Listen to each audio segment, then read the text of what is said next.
నిజమైన హీరోలంటే ఎవరో తెలుసా?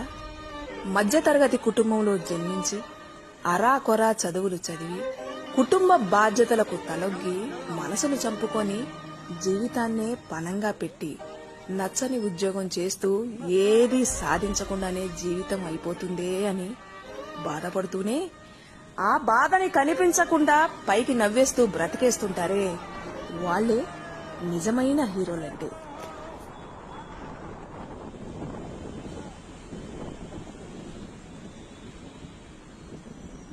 आजा आजा